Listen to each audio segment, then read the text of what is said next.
Okay, well, you guys know I let you know everything that's going on. Yeah, I got my truck back. Heater doesn't work still, and the APU still frozen up. But hopefully I can get south to defrost them.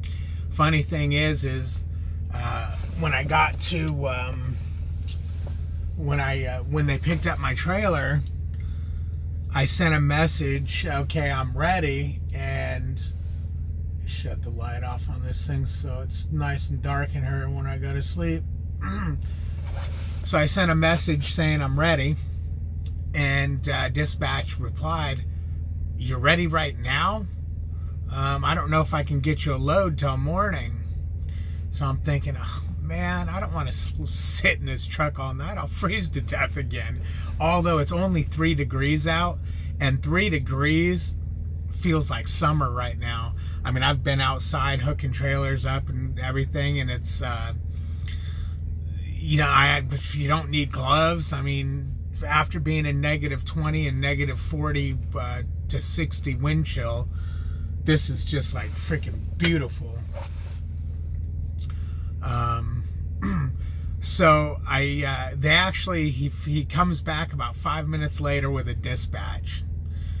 I didn't have a trailer, so he's having me pick up an empty trailer.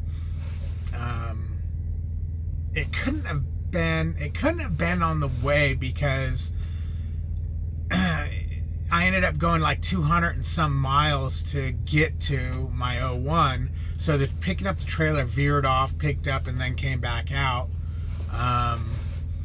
But I was supposed to pick up at 2 a.m. Well, getting the trailer took longer than it was supposed to, because I couldn't find the trailer. They were no help there and whatnot. So I got the trailer, got it washed out, and then I got my fuel route, our fuel plan, which was on the way to my 01. I filled the truck up, filled the trailer up. That took 45 minutes because their stupid pump kept shutting off. So it killed my whole window of getting there at 2 o'clock. And no, at that time, when I picked up the trailer, I sent a message to dispatch saying 2 o'clock ain't gonna work. It took too long to get the trailer. Let's go for 3 o'clock. Well, at that time, it was saying I was gonna arrive there at like 2:10. So I was giving myself plenty of time to get there. Well, with that pump screwing me for 40 some minutes. And then when I left there and I was getting ready I was gonna call him because I didn't have time to sit and play message back and forth. So as I start leaving there, boom, I start hitting slick spots. My traction control starts flickering and coming on. The truck's wiggling, and then it dries out, and then I get it again, and then every bridge is a sheet of ice. So I call him. I said, no, you know what? Now I'm going to have to drive slow. I say, let's push this out till 4 o'clock. Is that possible? Well, it's a drop and hook, and a lot of time drop and hook, so you can play with the times on. So he came back, and now my appointment time was scheduled between 2 a.m. and 4 a.m. Well, I got here at 3:20. Go to the trailer wash here because they have to inspect the trailer. And why I got it washed where I picked it up is, 1, they had a wash bay, and 2, Prime had an account here. This place is where I picked up the load I just had repowered, where my truck broke down. Came back to the same place, getting the same load, you know, same kind of load. So I knew what to do, and they checked my trailer, said, yeah, it's clean, you don't need to get it washed out, drop it. So I dropped the trailer, drove over to security, went in, told him who I was and what my pickup number was, and I couldn't believe what he had to say. They haven't even started loading your trailer yet. I said, are you sure it was supposed to be ready by 2 a.m.? Well, you know what? Maybe they don't have it updated in the system. Let me call. So he calls the packing plant, and they don't even have my product made yet, meaning they haven't killed the pigs, butchered them, and boxed the stuff. And yeah, I'm picking up pork, and there's pig trucks all backed in over there, and you can hear the pigs squealing as they're unloading them. I hate coming to these places. I just feel so bad for these animals.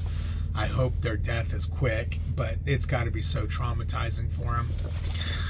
anyways, so the guy says the first shift's going to come in. He goes, it's going to be anywhere probably between 5 a.m. and 1 p.m. He goes, but of course, expect it to be closer to 1 p.m. because obviously we're not going to get the shift in at 5 and make your product and pack your product and load your product within, you know, seconds. So I put myself to sleeper berth. I'm jumping into sleeper and gonna go to bed, which is fine because I was up all day today, and then I planned on driving a 10-hour shift tonight, which I only drove 5 or 6 hours, I think. And I'm tired, man, but I was doing it because I need the money, man. Broke down, home time, it's just killing me. And, you know, I want the wife to have some money. I don't want her to have to worry about anything. Unfortunately, we had an unexpected bill that kind of wiped out our savings. So normally we just fall back on that and then just replenish the savings. But that just got killed during this last home time I was at. That's why normally I'm not stressed out over money because it's there, you know. But so anyways, I'm here, I'm getting ready for bed. I'll see if they have good internet and if this will upload before I go to bed. But they don't even call you here. He goes, here, call this number after you do your 10-hour shift unless we've contacted you. I go, well, if you don't take my number, how do you contact me? So that piece of paper that says Prime, which obviously it's on the door of the truck, the roof of the truck. I don't know why they need me to write Prime on it, but then it has the trailer number that they're going to be loading. So they come back here and will find you and bang on your door and wake you up. So it's like, you know what, if they wake me up in a couple hours, I mean, I'm not going to hook to the trailer anyways. I'm going to stay right here for my 10-hour break because I won't have, you know, by the time I hook up and everything, what am I going to drive 5 miles up the road and you know, repark at a truck stop? I might as well just stay here. That's trucking. Like I always say, that's trucking. And that is trucking. Does it happen a lot? With the JBS, that's this meat plant, they're the ones that I get screwed at all the time. If the appointment time, and their appointment times a lot of times is the 23rd at 6 a.m. to the 24th at 11:59 p.m. and their load will be ready the next day at the last minute or a couple hours after. When I came here 2 days ago, I was surprised as hell that my load was ready and loaded and ready to rock and roll. What you gonna do when they come for you? So I'll talk to you guys later. Like, comment, and subscribe. And just so you know, I'm going to try to start mentioning when it's a Prime problem and when it's just a trucking problem. This has nothing to do with Prime, so it's not like, oh my gosh, you know, Prime's a horrible company, you're waiting on your load. This is this packing plant because my load was originally supposed to be ready at 2 o'clock. Now, at least from 4 o'clock, oh, damn it, no, I think this place is 2 hours. So from 6 o'clock on, I'll be able to collect detention. That's why you fill out those detention stamps that you've seen me try to explain how to do.